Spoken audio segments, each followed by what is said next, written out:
So, good afternoon to everyone. Greetings from ILC and a warm welcome to the first series of the three Rio Conventions dialogue under the theme Advancing Land Rights Through the Rio Convention, Opportunities at National Level.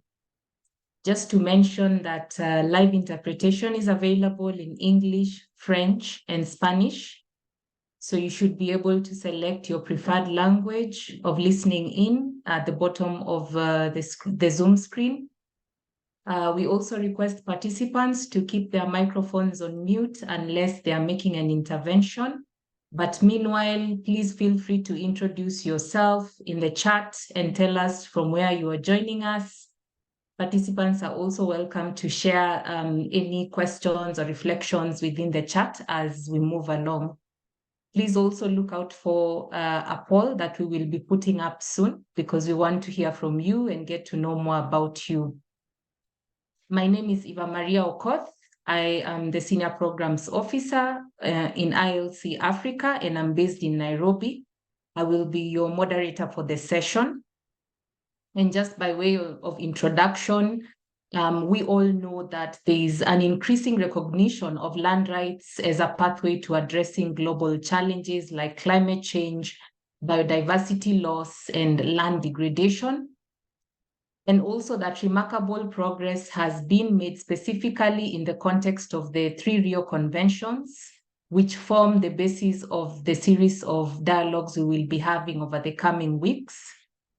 It is notable that these conventions acknowledge the critical role of land tenure security in the context of climate solutions. However, the huge challenge that continues to persist is in terms of the implementation of these frameworks at national level and the extent to which they integrate land considerations.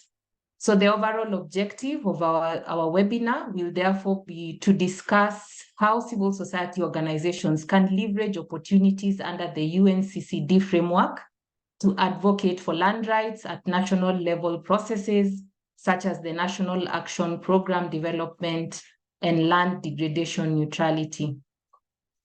And just to share with you an overview of the program, we will start with a short presentation from our guest policy expert, Marcos Monteiro from the UNCCD Secretariat. This will be followed by experiences from ILC members and the National Land Coalitions, who will be speaking about their experiences engaging under the UNCCD and some of the challenges. And for this, we have Kate Chibwana, who is the facilitator of NLC Malawi, and Hijaba Inkabai from Jasil in Mongolia. And based on these experiences that will be shared, we'll have a moment of Q&A, both with our policy experts, but also open up to our audience to ask any questions. So to start us off, we would like to put up a poll where we want to hear from you on what's the type of organization you are representing. We also want to know whether or not you have engaged with the UNCCD at national level. And so you'll see a pop-up window just before you with the first question. Please take some time to answer or respond. And then also there's a second question on whether you've engaged with the UNCCD before. So please take the poll. I believe everyone has it before them now.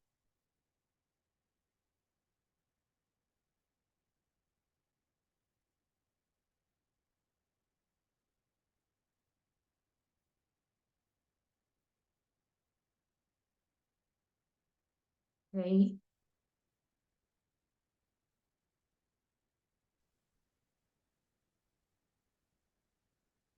Oh, yeah. Yeah. So I think we should be able to see in front of us analysis of the responses to the first question.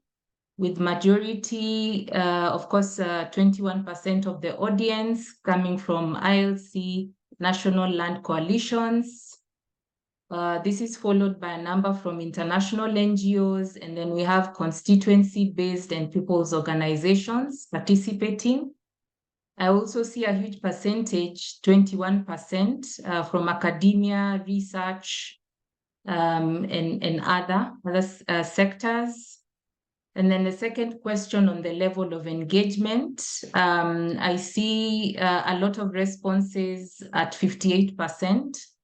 On people who are planning to engage in future with the UNCCD, which I think is very interesting, given the opportunities that it presents.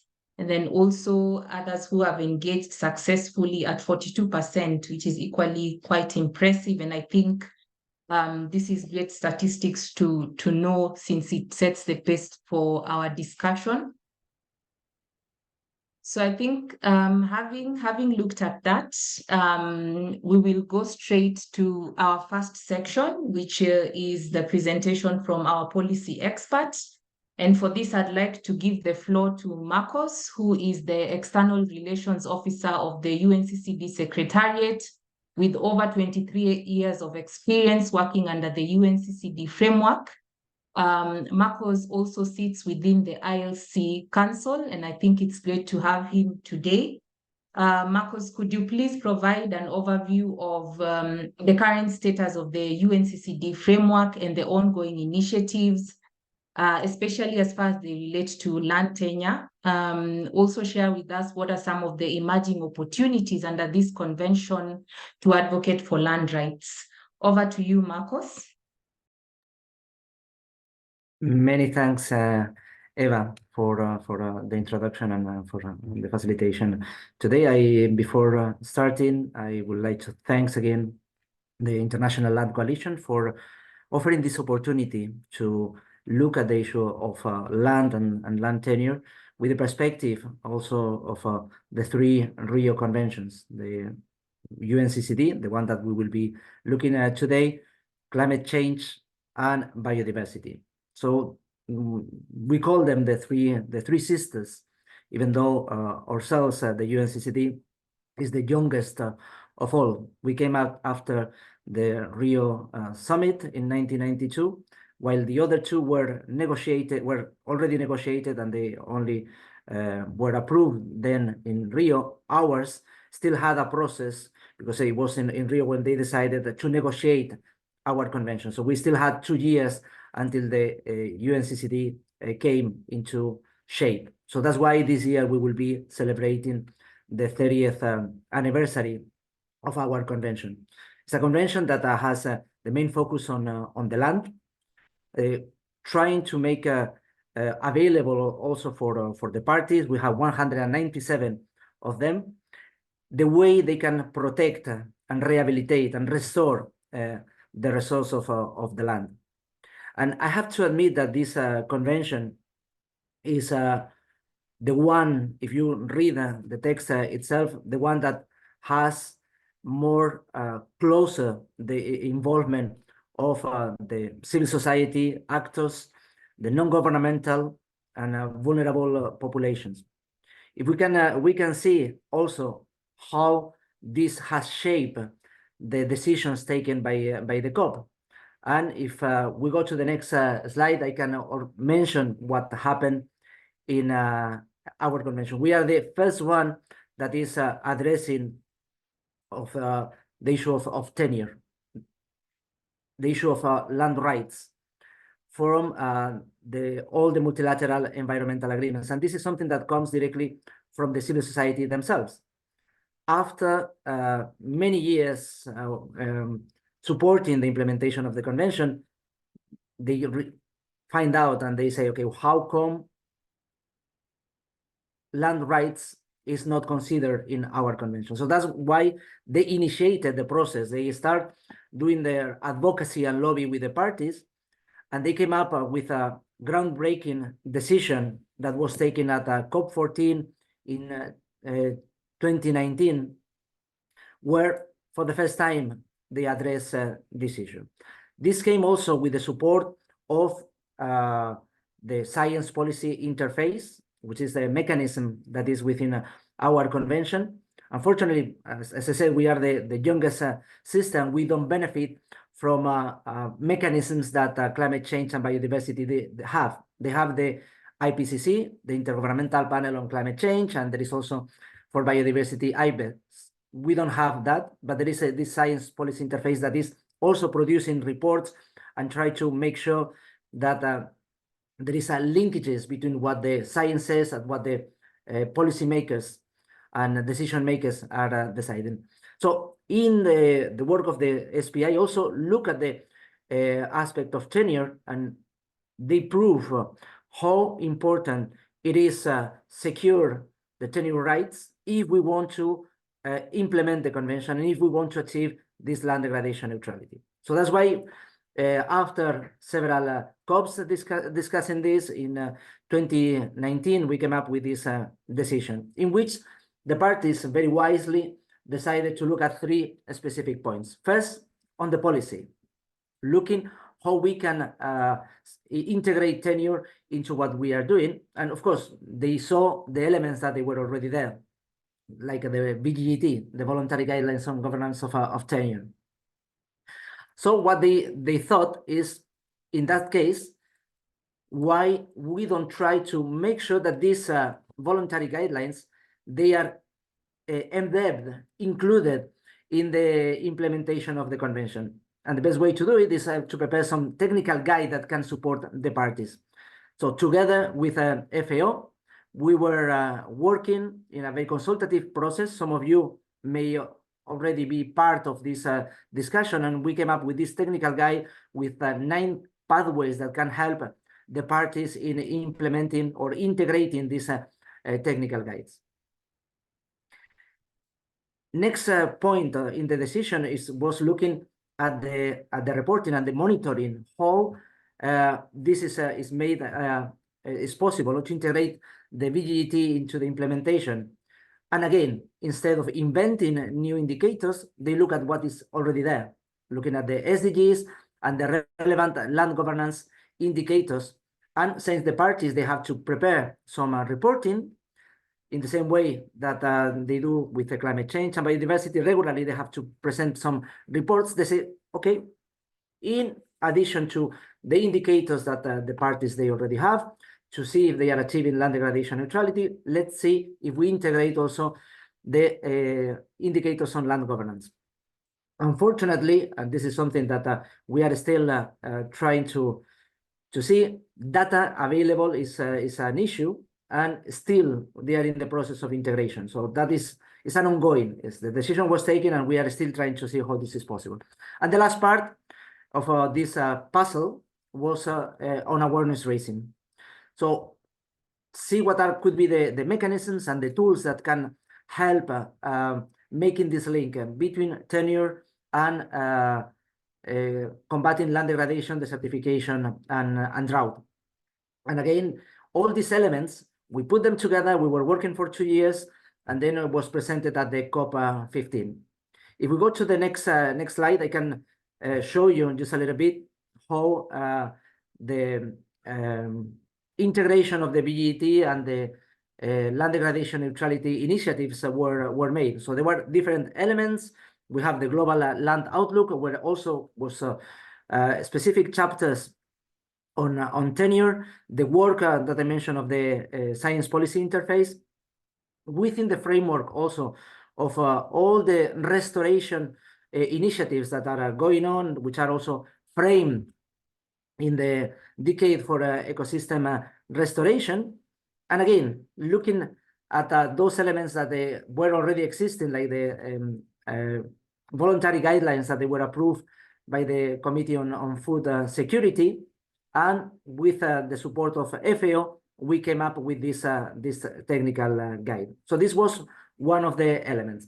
What we are doing is that this, of course, is a document that parties they can use. But what we did ourselves is let's try to bring these elements, prove them at the national level, and then report back to the COP and saying, okay, perhaps we need to adjust or we need to modify some of the things. So what we had last year, we opened an expression for a call for expression of interest by parties to organize some national consultations. If, we can see in the next slide. In these consultations, was open. We got more than 30 parties, countries that they wanted to organize it, but they were very specific because we wanted that this is not done only by the governments. It's not only done by the ministry, the line ministry in charge of the UNCCD, but also others that are involved, some practitioners, some different stakeholders. And we came up with 5 countries and where these criteria were utilized. So Kazakhstan, Kenya, Senegal, Sri Lanka, and Mexico. We have already done the first one in Kazakhstan, where more than 50 participants, and as I said, from a plethora of different actors participated. And they were looking at the linkages between the land tenure and land degradation neutrality, and also looking at the technical guide if it's needed, if it's applicable, what is there in their own country.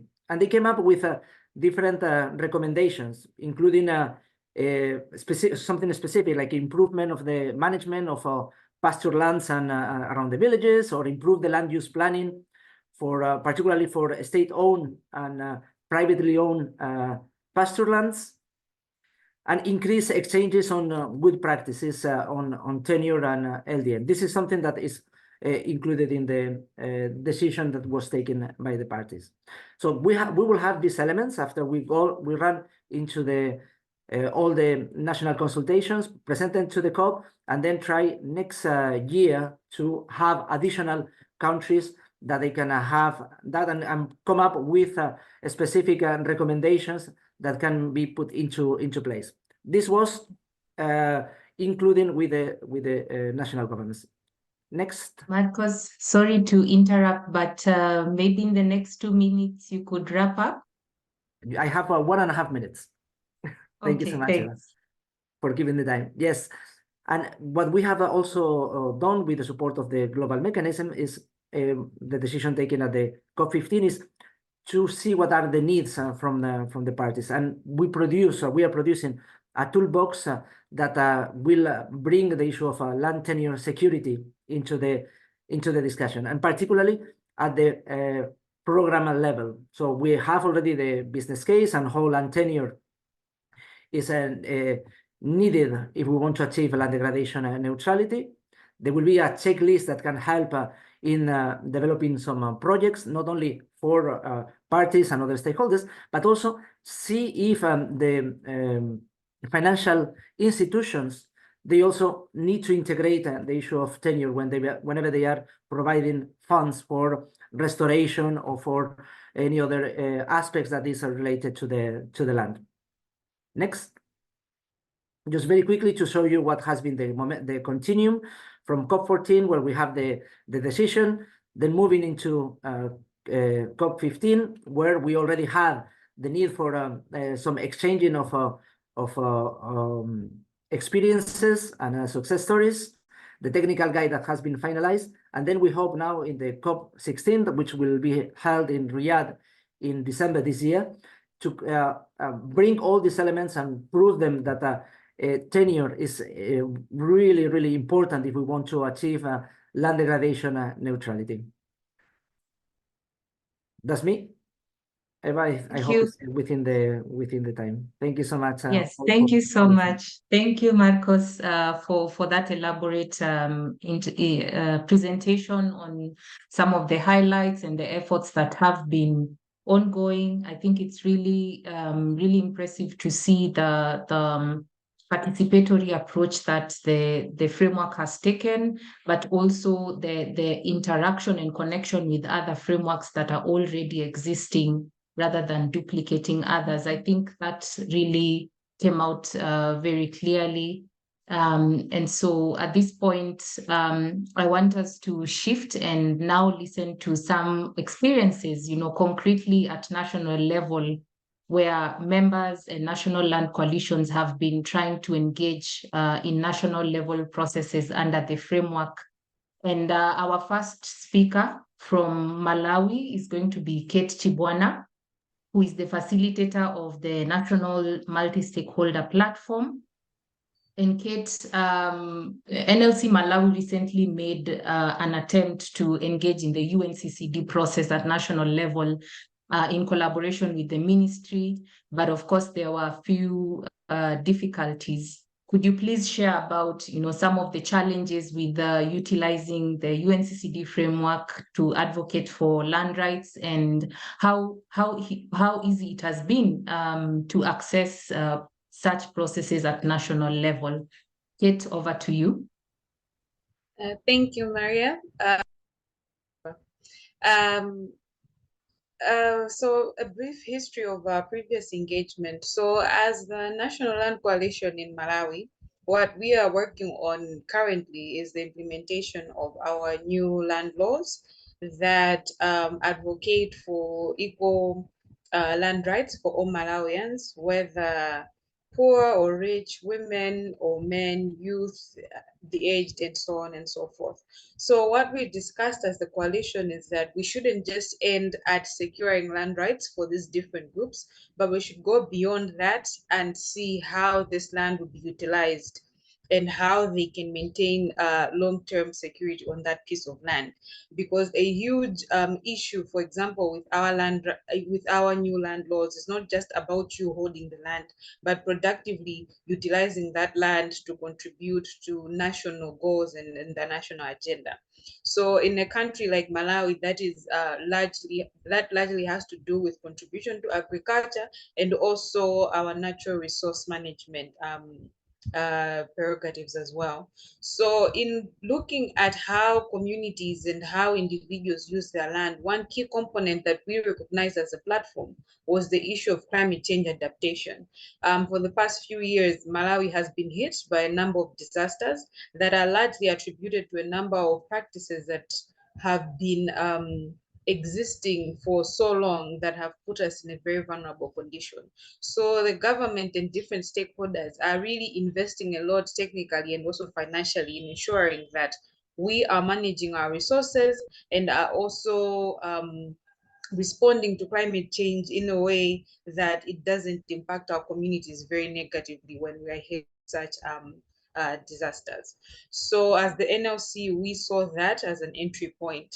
Unfortunately, in the years that we have been operating in Malawi, this has not been a priority area for us. So we're going in a bit blind and not really knowing how to integrate the two issues of climate change and also land tenure security. So we felt that the entry point would be with the Ministry of Natural Resources Management and Climate Change here in Malawi. Unfortunately, there have been two attempts to bring them on board. The first was in 2019. IFAD and Natural Justice had a project that was looking at the nexus between land tenure security and climate change adaptation. And we thought that that was a prime opportunity to engage with the ministry. Unfortunately, our efforts to engage through these official channels was unsuccessful, and they were not on board with this. We also had another opportunity in 2022 when we're commemorating VGGT +10 initiative in Malawi, where we invited them to be part of the national dialogue so that they could also shed light from a climate change perspective on how we can further implement or domesticate the VGGTs in Malawi, so that they also respond to climate change needs. Unfortunately, that was also unsuccessful. The official channels, I think, from civil society, we can all agree that it's very difficult to engage with the government machinery, especially in these official channels, unless maybe you know someone. So when the call for expression of interest to hold this multi-stakeholder dialogues came about, that is when we became aware of this, of the UN. And funny enough, when we actually developing the expression of interest from Malawi, that is when we were able to see that there's a lot of overlapping interest between ourselves and the UNCCD focal point in Malawi. We are advocating for land tenure security as a foundation for climate change adaptation. They are also saying that, but before we start addressing issues of climate change, there's this still underlying issue of tenure and security that is compromising our work. So it was very interesting to find that in areas, for example, that we had members working on other, for example, Mango, which is one of the districts in Malawi where the UNCCD processes are working at district level. We were there. They are also there, but we were not aware of each other to be able to synergize and reinforce each other's each other's work so that it holds for example, more weight. We also noticed that the UNCCD processes in Malawi haven't been as visible, and they haven't progressed as far as I think they would have liked them to. But in areas, for example, where they would have benefited from awareness raising and whatnot, in areas where they're working, we were there, but we're not aware of them, so we couldn't work with them. So that's when we became aware of each other's work and attempting this year to see how we can now work together and map the way forward. It was easier to engage with the UNCCD processes as opposed to the Ministry of Natural Resource Management, because first of all, we were narrowing down on a specific issue that we want to engage with. So within the broad ministry, we're able now to say that this is an area that we feel we should engage on because it has to do with land and also land tenure security, and it's already within the agenda of this particular group. So I think in brief, that's the history of our engagement with the UNCCD process in Malawi. Thank you. Thank you very much, Kate, for that the experiences and the highlights you've just summarized. I think it's very interesting to see the opportunities that have sparked up or opened up following your engagement with the ministry under this framework, as well as highlighting some of the challenges, but most importantly, I think the common understanding between the National Land Coalition and the national focal point on the centrality of land really speaks and buttresses what Marcos mentioned earlier in his presentation. But allow me to also bring back Marcos into the conversation. If he has any reactions or any recommendations on, how best national members or CSOs can engage at national level processes, trying to navigate some of these barriers and challenges. Thank you, thank you, Eva, and thank you, Kate, for your presentation on the situation on Malawi. I mentioned we are working. The Secretariat is working directly with the parties, and what we are trying to do is also raise awareness on the specificities and what needs to be done. And I think this is also something that with the voluntary guidelines, the VGGT, it happened, and those that they have to implement, perhaps they are not the ones that are dealing specifically with the protection or rehabilitation of the land. So I think it's important the role that the different groups can do in that, in raising awareness and seeing making sure that this interconnectivity between what is being done in the areas of and actions in agriculture, on land use planning, can be helpful if there are some secure tenure. In the case of the UNCCD, I mean, we are also providing the opportunity through these national consultations.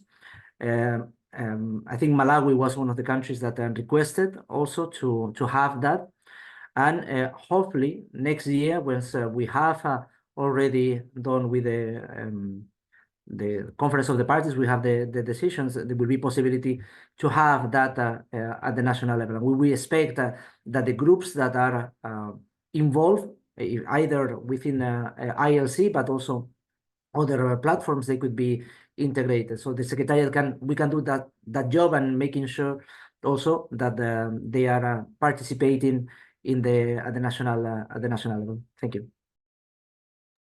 Thank you so much, Marcos.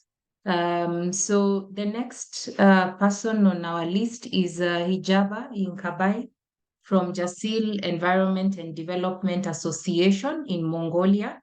Jasil is an ILC member based in Mongolia and has engaged in national level processes related to the UNCCD, specifically the Land Degradation Neutrality in 2017.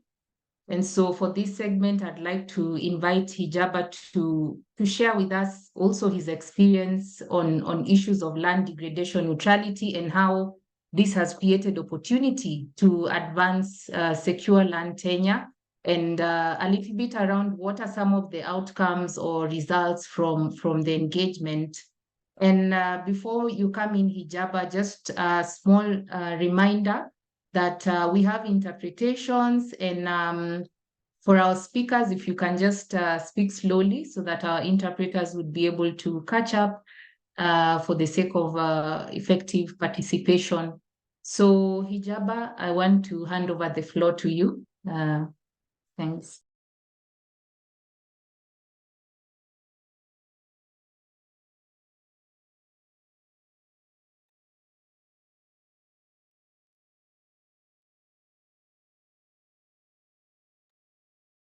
Hijaba, can you hear us?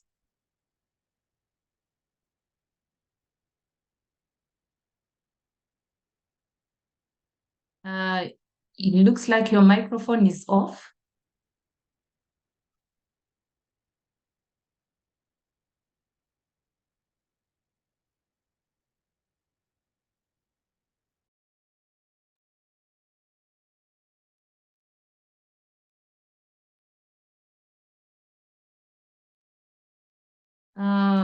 You might be speaking and your microphone is still off, so I'm not sure if someone from the back end could unmute Hijaba. Maybe he has a bit of challenge with the microphone.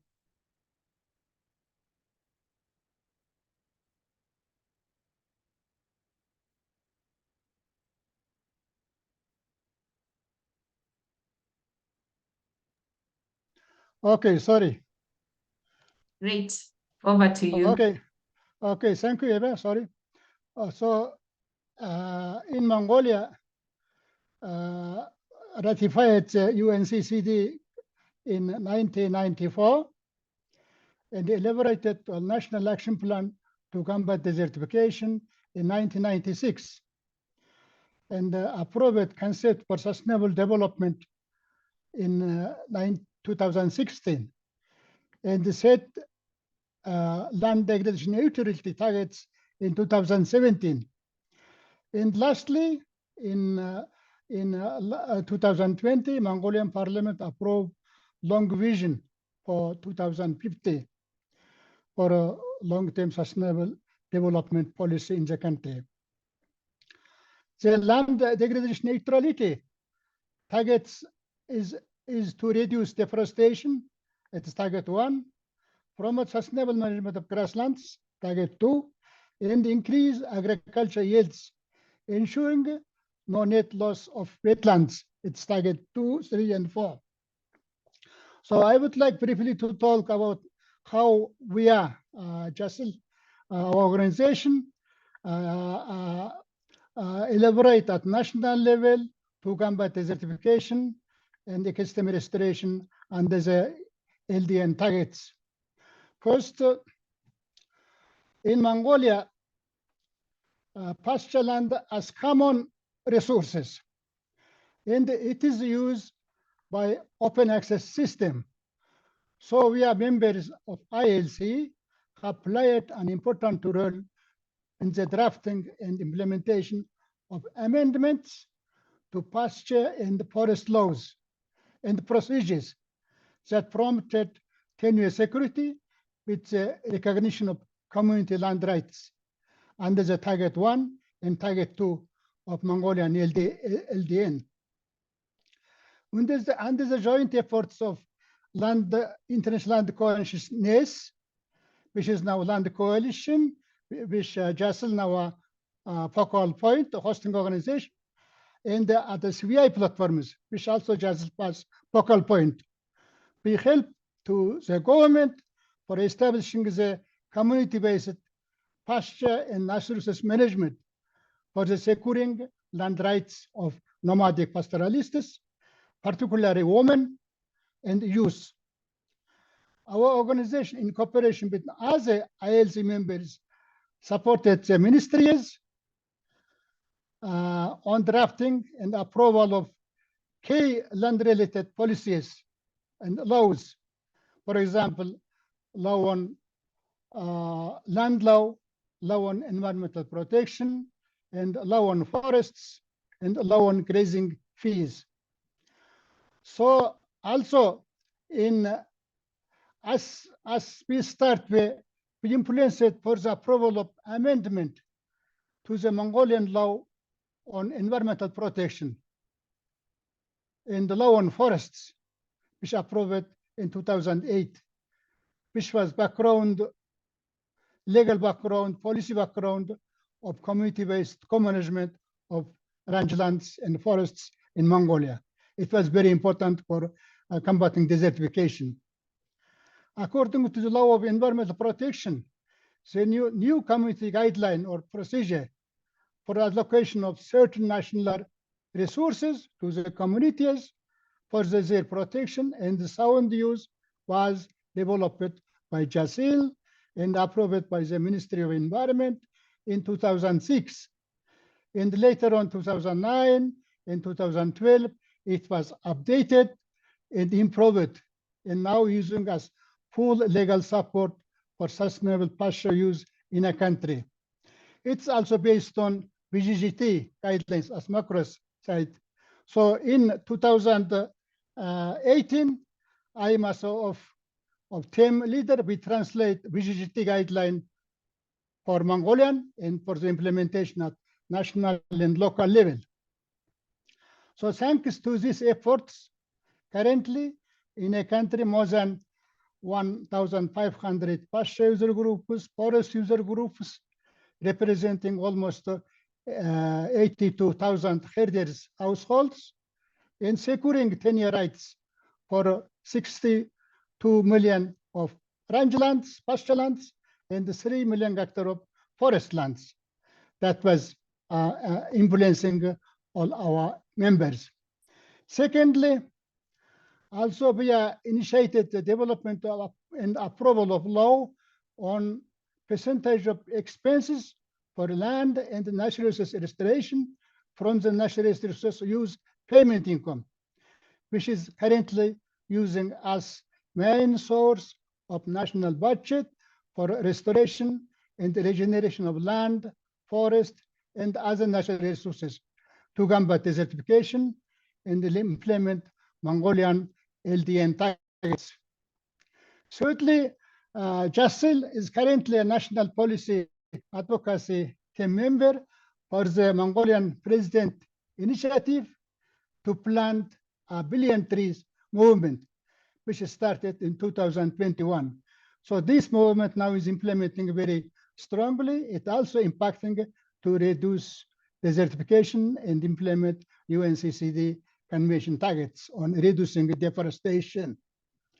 So, and lastly, JASL with other global and regional partners and members was influenced and initiated for the development of Mongolian government proposal for an international year of rangelands and pastoralists, which will main focus to support sustainable management of rangelands under the LDN targets, of course.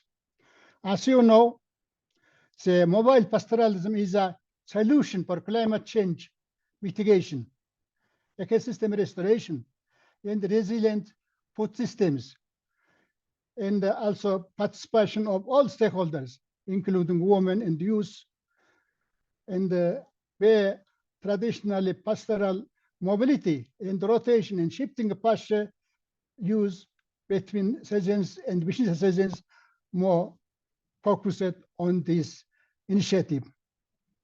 So in 2018, JASL has collaborated with and advocated for the Mongolian government proposal, which was approved, as you know, in March 2022 by UN General Assembly by declaring 2026 as International Year of Rangelands and Pastorals, as we are saying IYIP.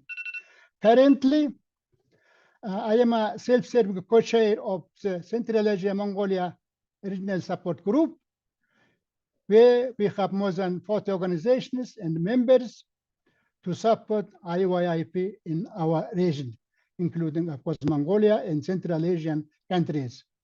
For national level, we are supporting governments and other stakeholders' actions for the adaptation to climate change. This is very important, as more than 75% of rangelands in Mongolia now under the different level of degradation. So we have some challenges and barriers. I want to stop on most important of two of them. Just 1 minute, please. First one is, as I mentioned, rangelands are common resources, and as such, need specific governance arrangements, including the more flexible and updated tenure security in line with ongoing climate change and desertification. This is constant approach should be, but it should be followed all the time. This is one of challenges. Second one is there is a gap between good national policy formulation, as I mentioned above, but not so good local policy implementation.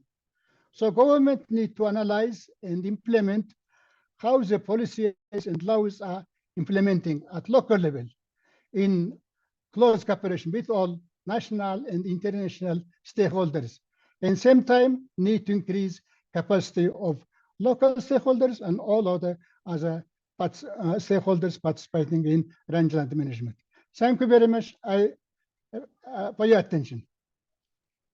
Thank you so much, Hijaba, for that experience. I think we've moved from Malawi, where we've seen a bit of challenges, and now shifting to your context in Mongolia and seeing how well you have worked with government under this framework and the policy outcomes that have followed from the various reforms is very interesting to learn about and to hear about. And at this point, I'd like to also again invite our policy expert for any reactions and comments on the experience both of Mongolia and Malawi, and some of the other areas could be explored by members and national land coalitions. Thank you, Eva. And thank you also for your presentation. Mongolia is a country that has been very much involved in the UNCCD and is doing an amazing job, particularly in the rangelands and grasslands, where is the source for the wealth of the country, and is protecting them in a very good way. And we are aware of the way they are engaging with the civil society organizations from the country, but also scientific community. By the way, Mongolia has already confirmed that will be also hosting not the COP that is coming this year, but the one afterwards, COP17. So we will be looking also in first hand the job that you have been doing in this area, and it will be also very important because of what you are mentioning. So try to bring also this perspective of the national context of Mongolia, and in the way that the land is managed, and in which way the tenure is also organized. So that will be my comments here. Thank you so much, Evan. Thank you so much, Marcos, and also thank you again to Hijaba for that experience. I also take note of some of the comments that are coming in the chat. I see one from Carol, who says that my organization is new to this issue of land rights, but through partners, they are newly implementing nature-based programming in African countries at a landscape level. And she would be interested in hearing from other CSOs, from others, how CSOs can and do engage in the UNCCD, I think she corrected and said under the UNCCD framework at the COP meeting. I don't know, Carol, if you want to take a moment to just say something about your question before Marcos can come in. And I welcome other participants as well for any questions. Carol? Sure, I can just say a couple of words, and I'm sorry for accidentally saying CBD instead of UNCCD. Yes, my organization has been involved at the UN climate change conferences in the past, including on side events and so on. We're very new to the land rights space, and so just trying to get up to speed very quickly on how civil society organizations engage with the UNCCD and sort of what are the opportunities and so on. So anything that anyone can say about that. We work with local partners in 4 African countries. And so maybe also interested in what sorts of national capacities there are. But just, yeah, very much interested in how UNCCD, CSOs can really engage there. Thank you.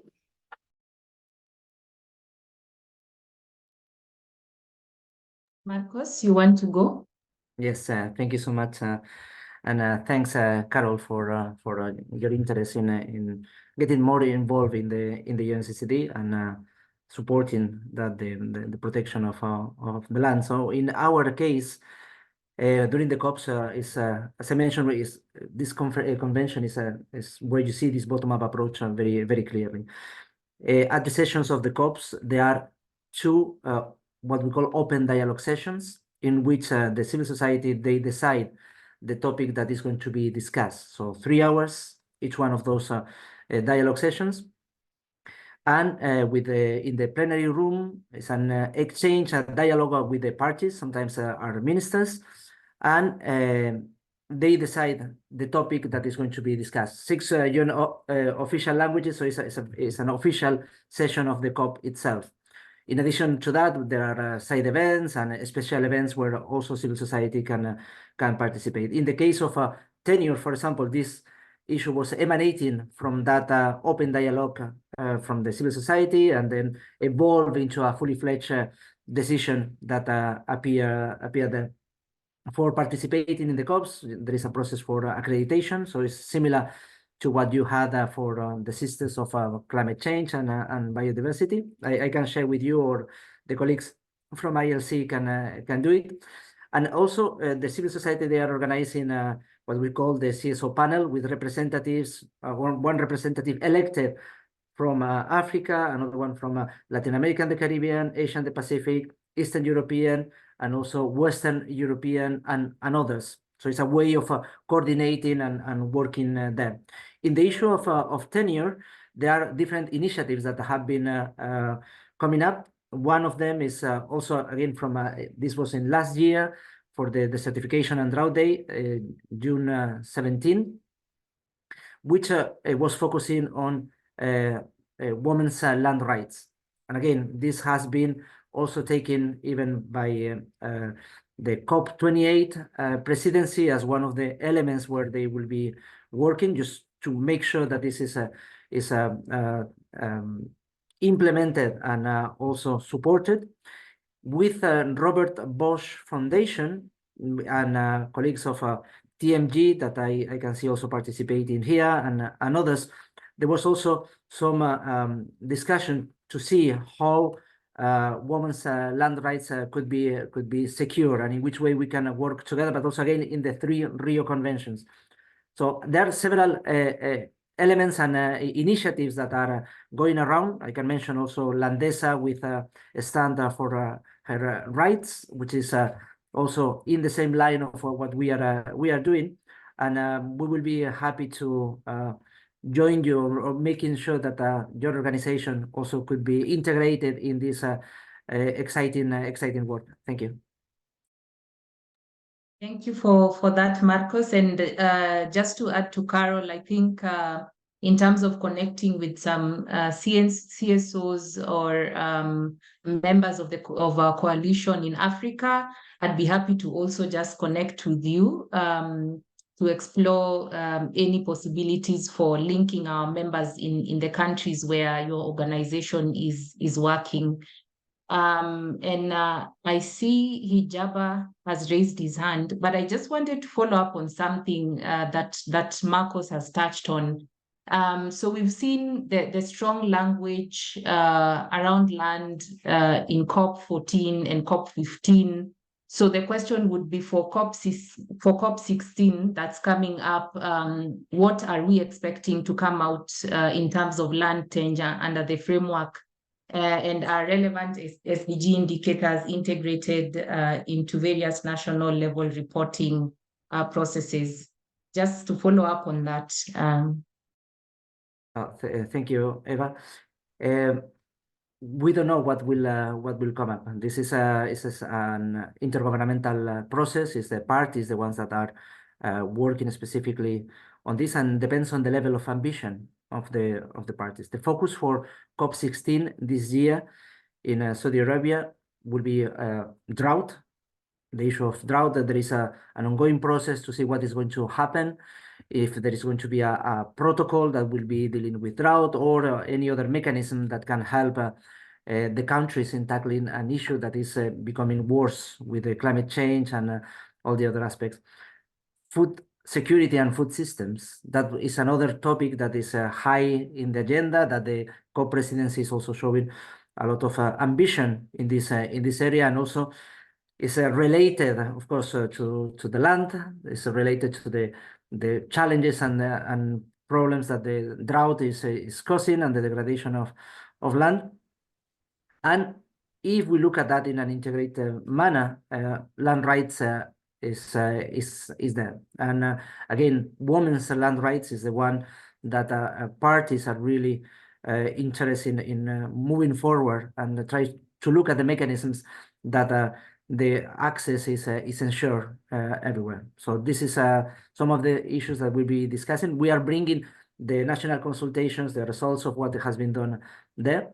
On the data and the indicators, we are depending on if for indicator 1.4.2 is of the SDGs, the information is available, or whenever is available there, if we can integrate it into the reporting for the parties. But we are, again, depending on what will happen with that data, that information. Thanks. Thanks, Marcos. Hijaba, please take the floor. Thank you, Eva. So thank you, Marcos, for your good presentation. So I have just 2 questions coming from those policy-related challenges and barriers to the as I saw above, and also from the presentations you made. So first one is, as I mentioned, rangelands are common resources.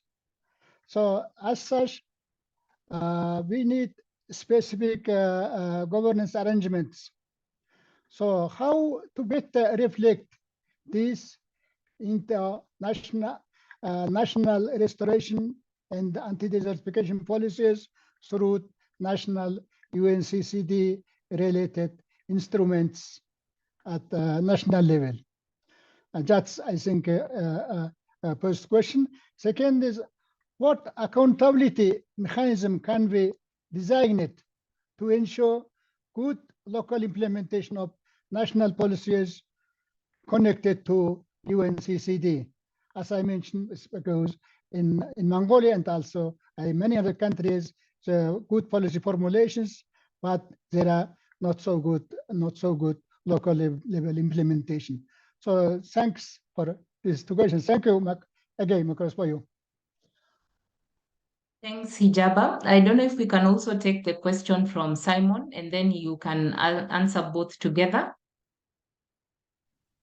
Sure. So what I wanted to ask is, I'm from the GIZ, and we are currently thinking about implementing a new global program.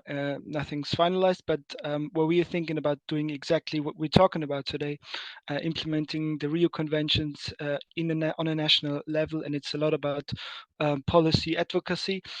What I wanted to ask about, as I saw, there's this abundance of experience already existing from different countries, maybe directed to the UNCCD or also some other institutions that are present. Is there any way that we can, where you're currently gathering good practices, good examples where things have worked out well in, like we saw or heard from Mongolia, or where there are hurdles and challenges? I think that would be really valuable for us in our work in the future. Thank you so much. Great. Thank you, Simon, for that question. Marcos, I don't know if you want to respond briefly to the three questions that have been raised. Okay, I will start with Simon. Yes, and I think also there are some participants here. I was mentioning TMG, who has been working and preparing also, even in collaboration with the GIZ, some specific work in different countries, and they can share that information. I mentioned also the Global Land Outlook, where we had also a specific chapter on tenure, where we were also looking at different countries. And what we are hoping also in the lead to COP16 ourselves, we need to gather this information from the country. Some of them will send it in advance, or we will see also during the COP itself how they are sharing. So if yourself and your team are going to be working on something this specific, I will recommend you to come to our COP, where there will be the conversation and the negotiations on land tenure, but there will be also a presentation of what has been done with examples from the countries that we indicate for the national consultations, but others that they use the opportunity to share that. It will be in the plenary again, but also there will be some side events that we know already that will happen. For this COP also, we are going to have some specific days focusing on relevant topics. Still, they are being under discussion, but one of them will go around the issue of governance, where we will have everything related to land tenure. There will be also focusing on the land use or land planning, and I think it will be important to see how these elements, what you are doing, and others could be shared, because that also will help in advancing and in the area of capacity building and awareness raising, which is something that all of the people that we are here, we would like to work together. Thank you. Can you remind me for Hijaba, what was the specific question, Eva? Or Hijaba, you can... Okay. Thank you, Marcos. My question was very brief. As I mentioned, that rangelands are common resources, yes? So in this case, how better reflect the restoration and anti-desertification policies through national UNCCD-related instruments? Because the common resources always challenging, always changing policy, as you say, in the land tenure. So how we can link with UNCCD-related instrument. Second one is how as a national level policy implementation at local level can be some accountability mechanism to evaluate, to assess that kind of things at national level. Sorry, that's general questions, but I know it is difficult. You say it's very complicated because because we all, I mean, if you look at the voluntary guidelines, they are voluntary. I mean, and that is in one side is the beauty, but also because it's a flexible and can help, but on the other side it's complicated to make them like compulsory, or that they can be implemented. They are that's why in the convention what we try is to have this technical guide with different pathways that can ensure that. But again, even though it's something that is included in a specific decision of the COP, and the countries abide by that decision, which has been taken by all the 197 parties, and is necessary for them, there is always an indication that says depending on the national context. So each country has their own rules and regulations, the way that they are doing, and there are mechanisms within the country that has been established. I'm not sure myself what is the situation in Mongolia. I'm sure you know better than myself, and what are those mechanisms that are available. The important thing here is that those that are affected, they know that these mechanisms are there, and what are the ways that they can feel protected. And that's why we are stressing a lot on the issue of awareness raising, and make sure that this is also well known by everybody. And the role also the ILC members are doing is that they are making sure that things are going in the correct way. Whenever the situation is not correct, you are the first ones raising the red flag and indicating what is happening, that is wrong in the way it is done, and you have more flexibility in this way to do it than ourselves. In the way of the convention is we ask the parties to report. It's a way that we have, and the information is available, but depends on what the parties are doing. This is our process. ILC and other institutions, they have your own process that can go in a different direction, and could also help in complementing what we are doing, particularly in raising those red flags when governments, or also private sector, could be that the companies are the ones that are not respecting that, they are doing it. And that's also your role as national organizations. Thanks. Thank you very much, Marcos. It's very important. I know that there are also a lot of space for non-governmental organizations doing some particular projects and activities together with national governments to assess a mechanism on the implementation. For example, how women is leadership on, then we need to support leadership women at community level, or such kind of on how VGGT can implement it. So that's, I think you are right. I agree with you. Thank you very much. Thank you. Thank you so much, Hijaba, and very grateful for the discussion that has been going on, for all the feedback in the chat. I noticed that we are a little bit over time, but as we wrap up now, I want to give the floor for all our speakers, Marcos, Kate, Hijaba, for final word, and then from there we'll move to Joanna to close us off. So 1 minute, starting with you, Kate. Maybe we can go to you first, and then Hijaba, and then Marcos.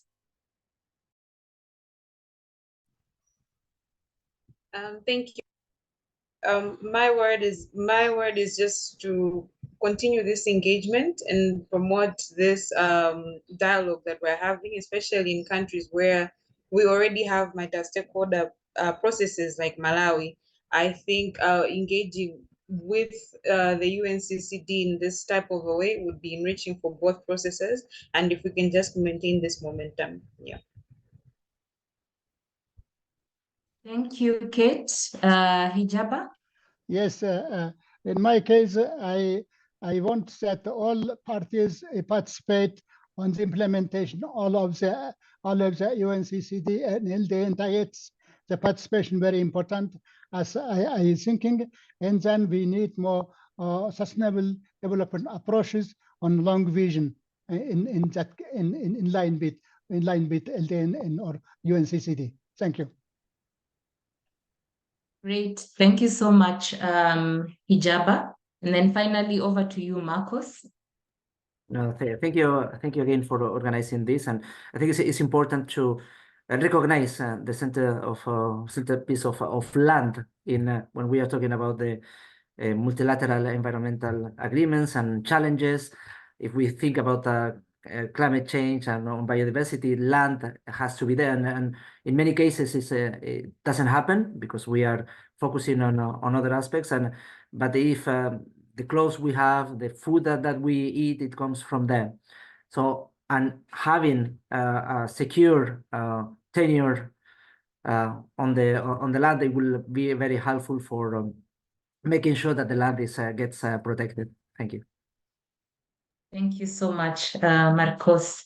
So I'll hand it over to Joanna, who is the global lead at ILC for Climate and Nature Flagship Program, and also lead for Indigenous Peoples' Rights, to just wrap up, highlighting one or two takeaways from the discussion and a little bit around some other opportunities around engaging in the conversation.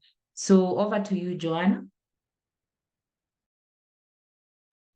Thank you, Eva, and hello, everybody.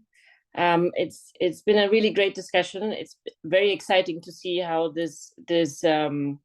how the opportunities that provided by the Rio Conventions are taken up on a national level, and this is really something that we are expanding our work into. So it's good to see how this is taken up. I thought it was particularly interesting, Kate, when you were speaking about how the shift between the trying to engage on the climate space versus potentially exploring the UNCCD space may offer different opportunities, because I think I've done a lot of advocacy in South Africa, and I know that, as you were saying, having access to one government official in one context may be difficult, but then another convention or another political process may offer others, which is really why in our work, we're trying to look at the Rio Convention as a bundle of opportunities, and that's sort of why we've been arranging our program in this space, the program on climate and nature, as focusing on land rights as the connecting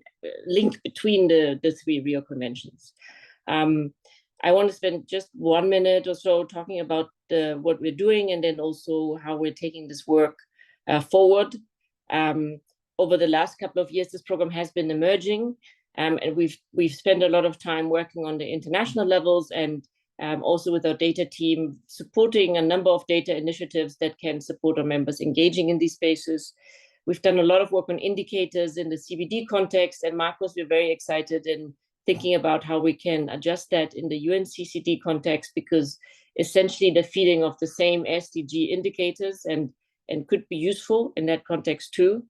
But also developing, we're working, for example, on updating the landmark platform, global landmark map, it's called, where we have a geographic information system that outlines Indigenous peoples and local community rights.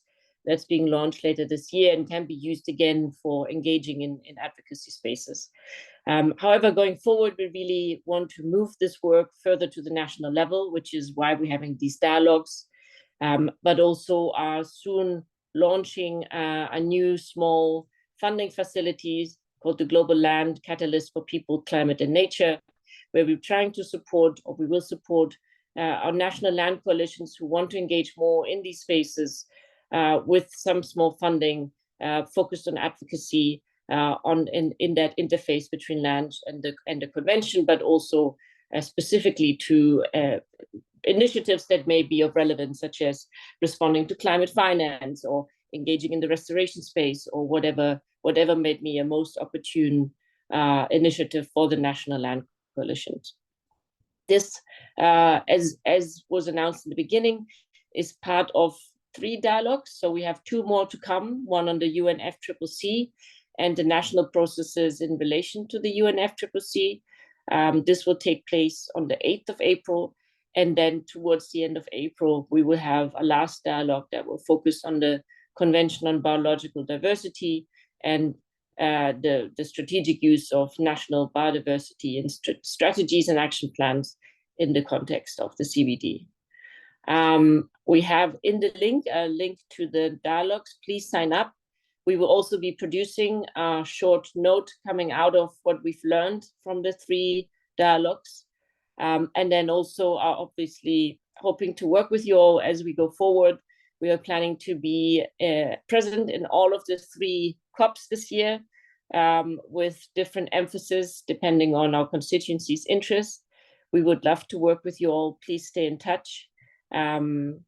And yes, thank you so much. Thank you, Marcos, Kate, Hijabo, for your presentation, Eva, for your facilitation, Matteo and Sylvia for making this possible, and thank you for the translators who have helped us throughout this call. Thank you so much. Thank you, everyone. Joanna, do we want to take a photo, or if you're all comfortable, maybe? Oh, I didn't think about that. Why not? Why not? I think it would be great. So who's gonna take it for us? Matteo? If you're comfortable having your your video on, please do. Matteo, will you help us take the photo? Yes, I will try. Okay. If I find the best Zoom setting, which is the very big problem. Okay, everyone, please smile.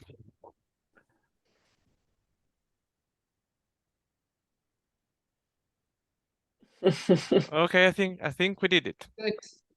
Thank you so much. Wishing you all a lovely evening, morning, Thank you. afternoon, Thank and you we very look much. forward to seeing you in the next dialogue. Thanks, Thank everyone. you. Bye. Thank you.